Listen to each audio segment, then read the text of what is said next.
सबसे पहले तो जितने भी साथी आए हैं सिरसा से, जितने भी मेरे पत्रकार साथी आए हैं, आप सभी का बहुत बहुत स्वागत है। और दूसरी जो बात है, आपको पता है, एक तो कल शहीद उधम सिंह जी का शहीदी दिवस है और महासम्मेलन करवाया जा रहा है संघर्ष रिश्ता, जो कि सिरसा में ही है, डेरे में। तो एक बहुत बड़ा फंक्शन है, उसके लिए भी मैं शहीदी दिवस पर भी मैं एक महान योद्धा को नमन करता हूँ और सभी लोग जरूर पहुँचे। अब आते हैं असली मुद्दे पे। आपको पता है, कुछ दिन पहले सिरसा के एक नेता गोपाल कांडा ने एक सच बोला था और उस सच ने हरियाणा की राजनीति में भूचाल ला दिया। गोपाल कांडा ने जो बोला आपने सुना होगा, और खासकर मेरे हलके को लेकर बोला, तो जवाब देना बनता है। गोपाल कांडा के बाद खट्टर साहब बोलते हैं, खट्टर साहब के बाद अर्जुन चौटाला बोलते हैं और उसमें मेरे को लेकर भी कुछ बातें कही जाती हैं, इसलिए इस मसले पर जवाब देना हमारा बनता है। गोपाल कांडा ने दरअसल वो सच उजागर कर दिया, जो सच सिरसा की जनता को तो पता था कि बीजेपी और इनेलो मिलकर चुनाव लड़ रहे थे, लेकिन शायद हरियाणा के किसी कोने में बैठे दूसरे लोगों को इतना पता नहीं था कि उस चुनाव में इनेलो और बीजेपी का गुप्त समझौता था। सो गोपाल कांडा ने उस सच को उजागर कर दिया, यानी खुलासा कर दिया कि कैसे रानिया की सीट को बचाने के लिए, और उसमें वो बोल रहे हैं गोपाल कांडा कि खट्टर साहब का जब फोन आता है तो वो बोलते हैं भी ये भी कांग्रेस ले जाएगी सीट, तो इसको बचाओ, मतलब इनेलो की सपोर्ट करो। तो इसका मतलब साफ था कि वो डरे हुए थे, बैकफुट पे थे सभी, कि रानिया की सीट भी कांग्रेस के खाते में चली जाएगी, इसलिए इसको बचाना है। सो खट्टर साहब का ये बोलना कि इनेलो के लिए कुछ करो, इसका मतलब साफ है कि बीजेपी इनेलो का सपोर्ट कर रही थी। और हम उस वक्त भी, मैं सभी को बोल रहा था कि इनका एक समझौता है आपस में, आप सभी समझिए, और समझौते के तहत ये चुनाव लड़ रहे हैं। मैंने बहुत जागरूक किया लोगों को कि आप समझिए। गोपाल कांडा जी ने जब ये बोला तो आपको पता है कि उसके बाद खट्टर साहब का बयान आता है, और खट्टर साहब ने क्या बोला, वो एक तरीके से इशारा था कि गोपाल कांडा आप चुप रहें, मतलब गोपाल कांडा आप कोई और खुलासा ना कर दें या कुछ और बात ना बोल दें। इसलिए उन्होंने गोपाल कांडा को एक नसीहत दे डाली कि जमीन पर रहना चाहिए, हवा में नहीं उड़ना चाहिए। तो इसका मतलब साफ था कि इस मसले पे कोई और सच उजागर ना हो जाए, तो यहीं इसको स्टॉप कर दिया जाए। उसके बाद अर्जुन चौटाला का बयान आता, आपको पता है। और अर्जुन चौटाला क्या बोलते हैं, अर्जुन चौटाला बोलते हैं कि गोपाल कांडा तो एक बिजनेसमैन है, गोपाल कांडा ने पीछे कई पार्टियों का साथ दिया है और वो तो अपना फायदा देखते हैं। तो मुझे बड़ी हैरानी हुई कि इनको अभी पता चला है कि गोपाल कांडा एक बिजनेसमैन है। क्या इनको पहले पता नहीं था कि गोपाल कांडा एक बिजनेसमैन है और वो कई पार्टियों में इधर उधर उनका सहयोग रहा है? क्या इनको अब पता चला कि गोपाल कांडा एक बिजनेसमैन है, उन्होंने फायदे के लिए किया? ये बात इनको पहले ही मालूम थी, लेकिन अब उस बात को दबाने के लिए ये सब किया जा रहा है। और अर्जुन चौटाला ने एक बात और बोली है, वो ये, उन्होंने कहा कि किसी को वहम नहीं होना चाहिए। उन्होंने ये भी कहा कि खट्टर साहब उनका इस्तीफा ले लें, वहम निकल जाएगा, ऐसा कुछ बोला उन्होंने। तो ये बात मुझे अच्छी लगी है उनकी, कि उन्होंने इस्तीफा देने की बात कही है कि वहम निकल जाएगा सभी का, इस्तीफा दे दूंगा।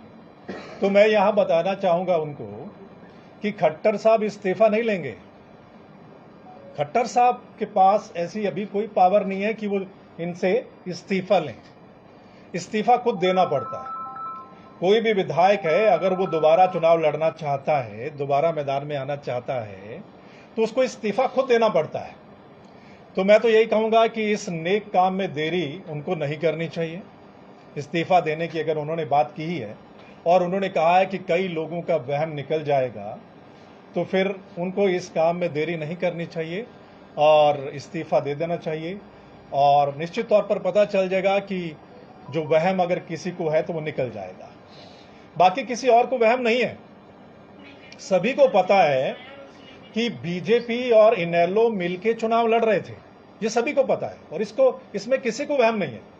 वहम है तो इनको, मेरे को लगता है इनेलो वालों को वहम है, इनको लगता है कि ये अपने दम पर चुनाव जीत गए। अब तो जब पाक साफ हो गया है, कांडा साहब और वो इनके सहयोगी हैं। आप देखिए, कांडा साहब कोई विपक्ष के नहीं है, इनके सहयोगी हैं और इनको पता था कि कांडा साहब का बीजेपी के साथ समझौता है। फिर भी मेरे को वो बात याद आ रही है, इनके सहयोगी हैं, वो दोस्त हैं। वो एक गाना था ना कि दुश्मन न करे दोस्त ने वो काम किया है, तो ये तो बात वो होगी। भी कांडा साहब ने ही खुलासा कर दिया, जिसको ये अपना दोस्त बताते रहे हैं, जिनके साथ मिलके ये चुनाव लड़े। तो जो मौजूदा विधायक अर्जुन चौटाला बोल रहे हैं, तो मैं तो यही कहूंगा और रानिया की जनता भी यही चाहती है फिलहाल, क्योंकि रानिया में अगर आप जाएं तो रानिया की जनता यही कहती है कि भाई वहां जाना तो दूर, उनके फोन तक भी नहीं उठाए जाते हैं। तो रानिया की जनता अब निश्चित तौर पर बदलाव चाहती है और बदलाव उस वक्त भी चाहती थी रानिया की जनता। लेकिन आप देखिए किस तरीके से षड्यंत्र के तहत, गुप्त समझौते के तहत, यानी सारी शक्तियां हमारे खिलाफ काम कर रही थी, सारी शक्तियां, और किस किस का सहारा लेकर इनेलो ये सीट जीती है, ये कांडा साहब ने खुलासा कर दिया। और इस बात के लिए गोपाल कांडा को मैं थैंक्स कहूंगा कि कम से कम देर ही सही, लेकिन देर से दुरुस्त आए हैं और ये सच उन्होंने सिरसा के लोगों और पूरे हरियाणा के लोगों के सामने रख दिया कि भाई किस तरीके से गुप्त समझौते के तहत ये दोनों पार्टियां जो हैं वो चुनाव लड़ रही थी। दूसरा, एक अर्जुन चौटाला ने और स्पेशल मेरे पर कमेंट किया है, वो आपने सुना होगा। जब सर्वमित्र का सवाल आया तो उन्होंने ये कहा कि सर्वमित्र पत्रकार अच्छे हैं, वो पत्रकारिता करें, लेकिन राजनीति नहीं। क्यों? क्या कोई आम घर का लड़का राजनीति नहीं कर सकता? क्या सिर्फ यही राजनीति करेंगे? हमारे जैसे जो आम घरों के लड़के हैं, क्या उनका पॉलिटिक्स में आना मनाही है? तो मैं यही कहूंगा कि पत्रकारिता में खुद मान रहा है कि पत्रकार अच्छे थे, तो हम पत्रकार अगर अच्छे थे तो हम पॉलिटिक्स में भी अच्छे के लिए ही आए हैं और अच्छे तरीके से ही हम पॉलिटिक्स करना चाहते हैं। लेकिन आप देखिए उनका बॉडी लैंग्वेज कि वो शायद आम घरों के बच्चों को अपने सामने, और ख़ासकर जब मुकाबला इतना ज़बरदस्त था और इनकी हालत क्या थी, शायद इस चीज़ को अब वो बर्दाश्त जो है वो नहीं कर पा रहे हैं। उन्होंने एक बात और कही, ध्यान से सुनिएगा, कि सर्वमित्र का क्या होल्ड है। वोट तो पूरा पार्टी का था।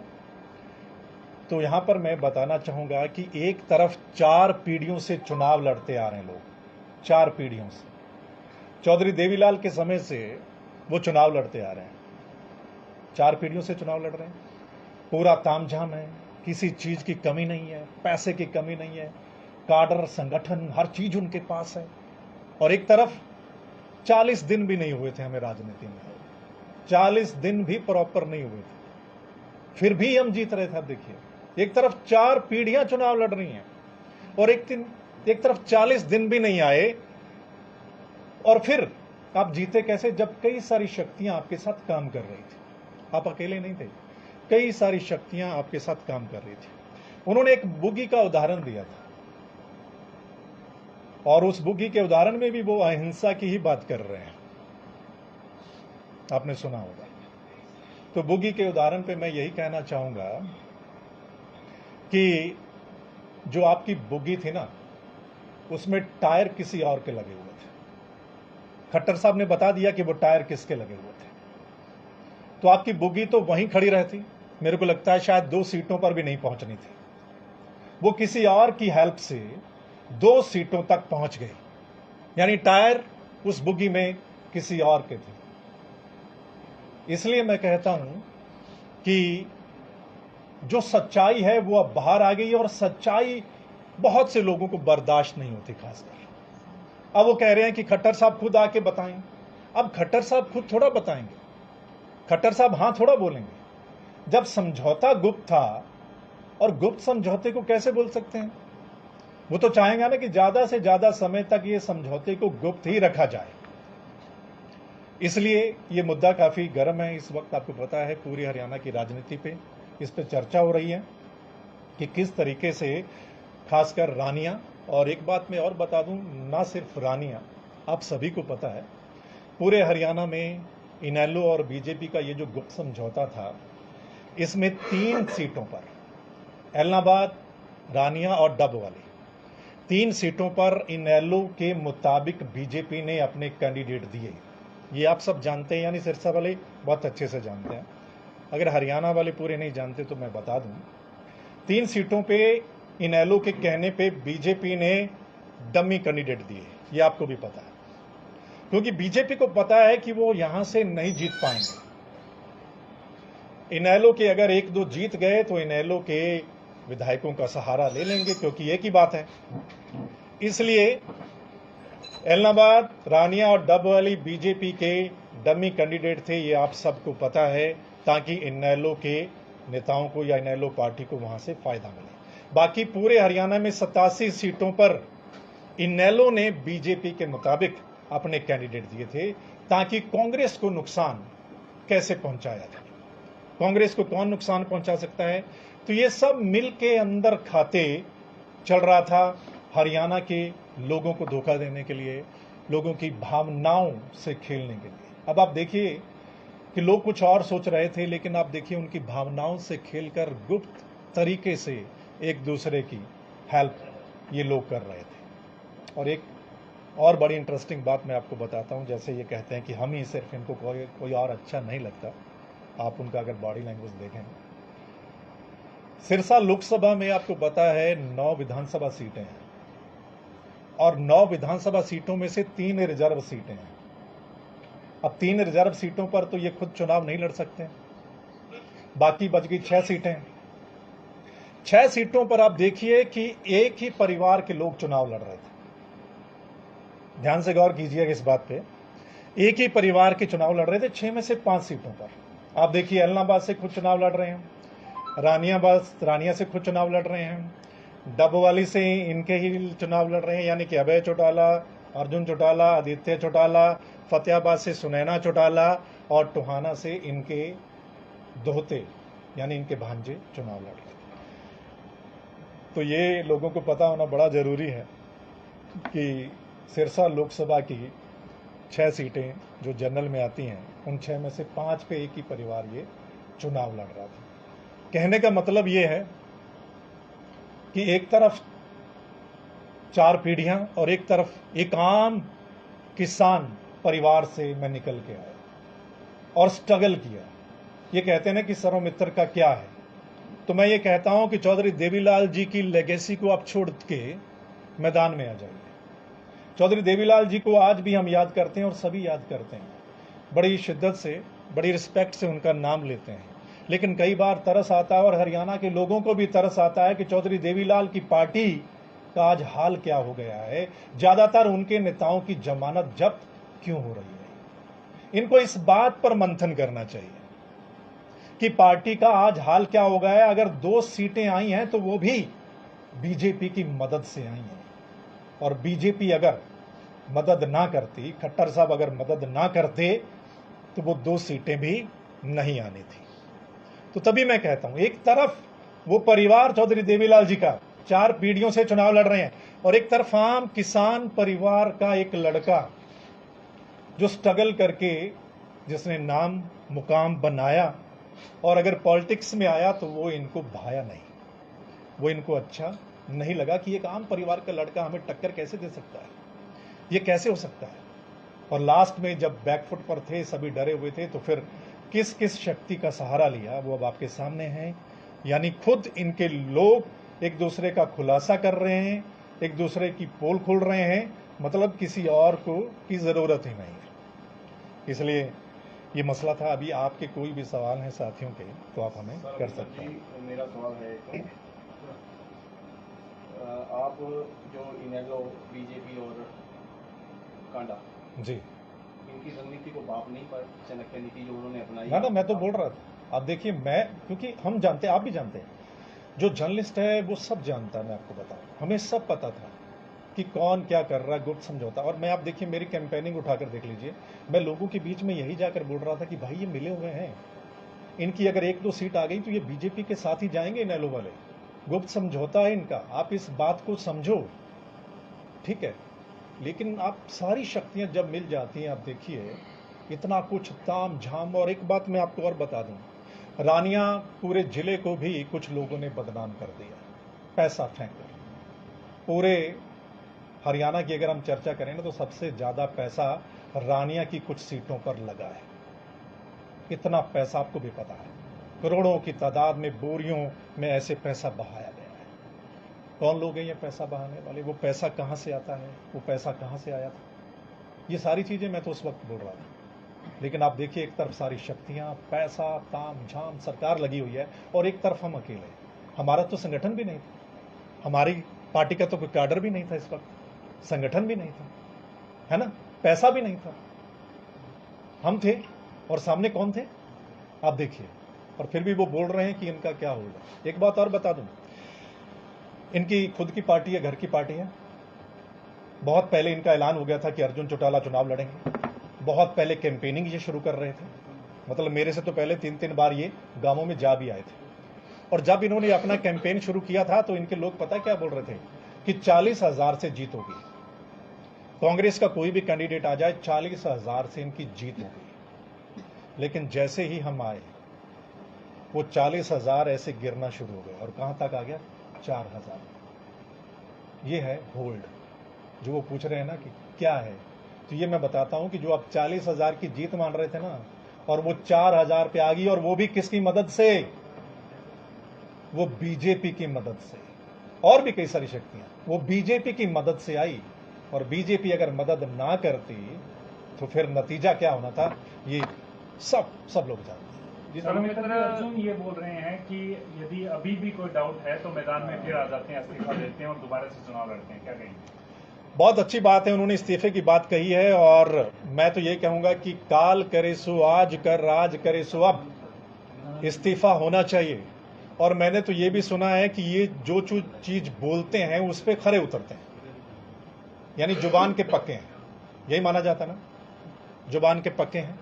तो मैं यही कहूंगा कि अगर आपने इस्तीफे की बात कही है और आप कहते हैं कि कई लोगों का वहम निकल जाएगा, तो ये वहम निकलना ही चाहिए, और रानिया की जनता भी चाहती है। मैं चाहता हूं कि जल्द से जल्द इस्तीफा देकर आएं। और एक बात और बता दूं, पिछली बार तो बीजेपी ने साथ दे दिया, इस बार बीजेपी साथ नहीं देगी, ये सोच लीजिएगा।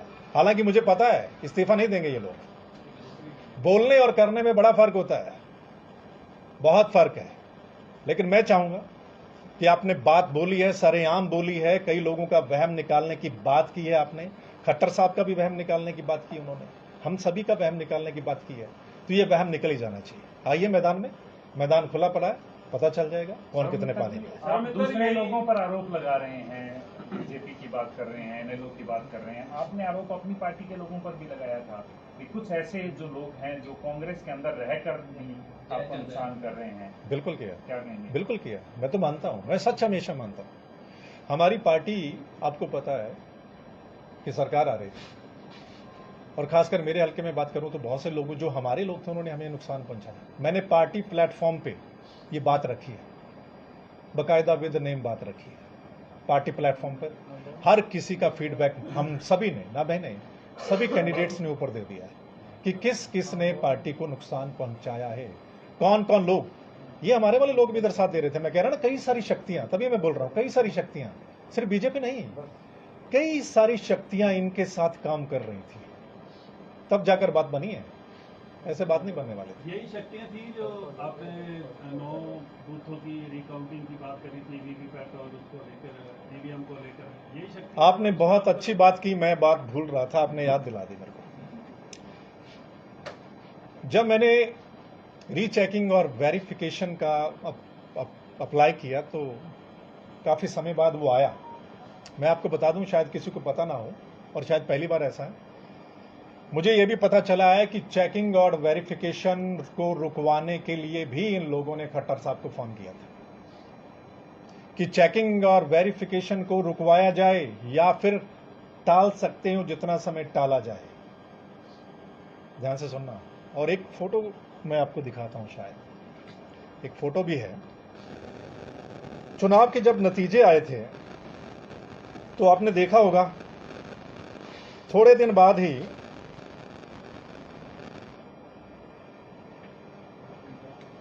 ध्यान से देखिएगा इस तस्वीर को। थोड़े दिन बाद ये मुलाकात हुई थी दिल्ली में। अभय चौटाला, उनके बड़े बेटे करण चौटाला खट्टर साहब से दिल्ली में मिले थे। इस मुलाकात का मकसद क्या था, लोग भी जानना चाहते हैं। इस मुलाकात का मकसद क्या था कि चुनाव नतीजों के थोड़े दिन बाद यह मुलाकात दिल्ली में होती है। क्या थैंक्स करने गए थे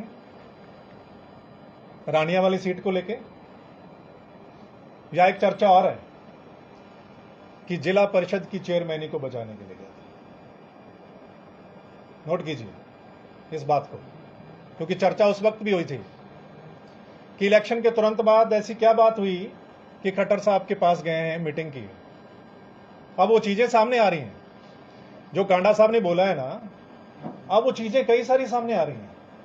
तो मैं तभी कहना चाहता हूं कि अब पाक साफ चीजें सामने आ गई हैं, खुलासे हो गए हैं और हमें कुछ करने की जरूरत भी नहीं। हम तो आना भी नहीं चाहते थे सामने, हमें तो नाम लेके टारगेट किया गया, सर्वमित्र का नाम लेके टारगेट किया गया। और जब सर्वमित्र का नाम लेके टारगेट किया गया तो जवाब देना तो हमारा बनता है, जवाब हम देंगे। सर्वमित्र एक और बात उन्होंने बोली है कि आपके ससुराल वाले ही खुद उन्होंने वोट डाले। मुझे हंसी आती है, मुझे ना बड़ी हैरानी भी आती है। कम से कम सर कोई सलाहकार तो होंगे इनके, भाई टीम है, संगठन है, सलाहकार रखे होंगे।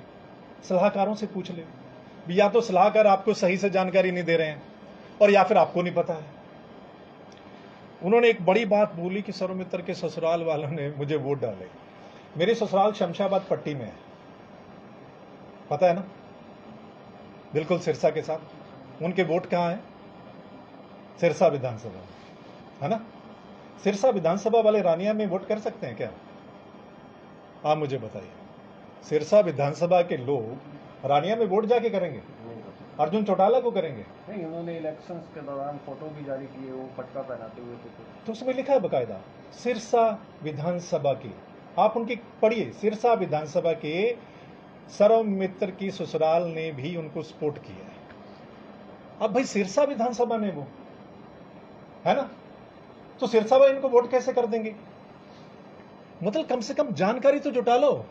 इतना बड़ा झूठ आप बोल रहे हैं, उससे पहले सोच तो लो थोड़ा बहुत आप बोल कह रहे हैं। और दूसरा, अगर मेरी ससुराल के गांव में से अगर एक परिवार को बुला के ये पटका पहना देते हैं तो क्या मेरी पूरी ससुराल इनके पास चली गई? मेरी ससुराल वाले तो मेरे साथ थे, मेरे साथ कैंपेनिंग कर रहे हैं, उनकी पूरी रिश्तेदारी मेरे साथ कैंपेनिंग कर रही है रानिया में। और ये, और एक बात और बता दूं, ये इन्हीं के थे पहले लोग, इन्हीं के पार्टी के। दोबारा ये प्रोपेगेंडा इनकी ओर से किया गया कि चलिए एक प्रोपेगेंडा करते हैं, एक मैसेज देते हैं कि ये देखिए उनका परिवार हमारे साथ। दोबारा पटके पहनाए गए और ये शो किया गया। आज जाके पता करो, जिनके अभी पटके पहनाए गए थे ना, ये गोपाल कांडा के साथ है, इनके साथ भी नहीं है। तो आप देखिए कितने बड़े झूठ बोले जा रहे हैं, लेकिन झूठ टिकता नहीं है। झूठ कैसे टिकेगा? तो सर मित्र, इस तरह जो ये गुप्त समझौतों की जो ये राजनीति है, कैसा क्या मानते हैं सर? गलत है, बिल्कुल गलत। देखो खुलकर सामने आना चाहिए। मैं कहता हूं जब युद्ध होता है ना, तो जो सेनाएं होती हैं वो आमने सामने होती हैं और एक दूसरे के बारे में पता होता है कि मेरे सामने कौन लोग हैं और मुझे अपनी स्ट्रेटजी उस हिसाब से बनानी है। खुलकर आए ना सामने, कौन कौन है आप लोग, बताओ आप कौन कौन चुनाव लड़ रहे हैं, तो पता चले, मजा तभी आता है। जनता को भी पता हो। अब जनता के साथ धोखा किया। एक बात और बता दूं, बहुत इंपॉर्टेंट बात है। इस हिसाब से तो बीजेपी ने अपने ही कैंडिडेट के साथ धोखा किया है। आप देखिए, किया कि नहीं किया? किया। अपने कैंडिडेट उतारे और उनको वोट नहीं डलवाए। वोट किसको डलवाए? इनेलो।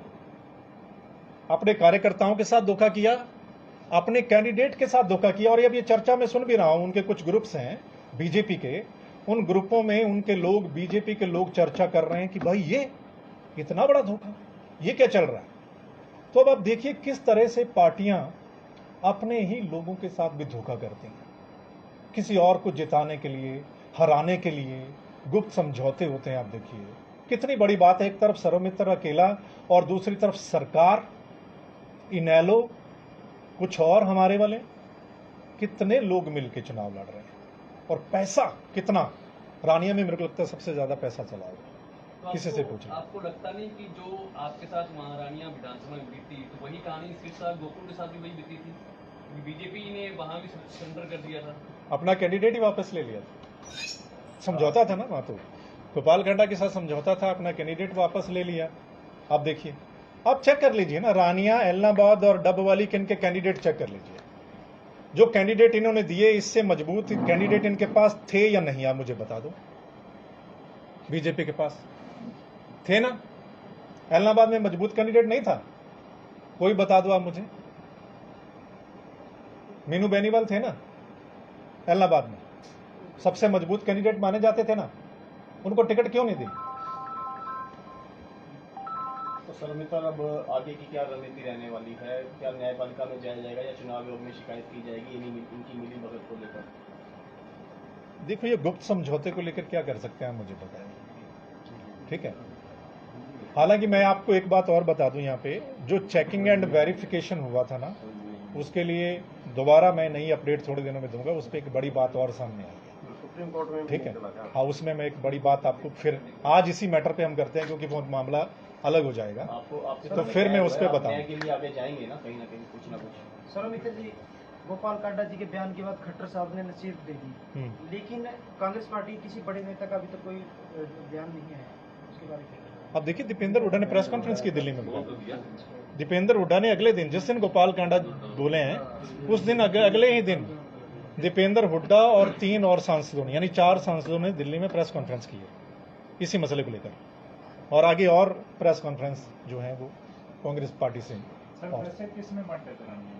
आपको इतना पता है पैसे बंटे हैं, तो किसने बांटे हैं ये भी बताइए। आप लोगों से जाके पता करो कि पैसे किसने बांटे, और बोरियों के हिसाब से। आपको पता 30-35 लाख रुपए पकड़े भी गए थे रानिया में, एक गाड़ी पकड़ी गई थी ना,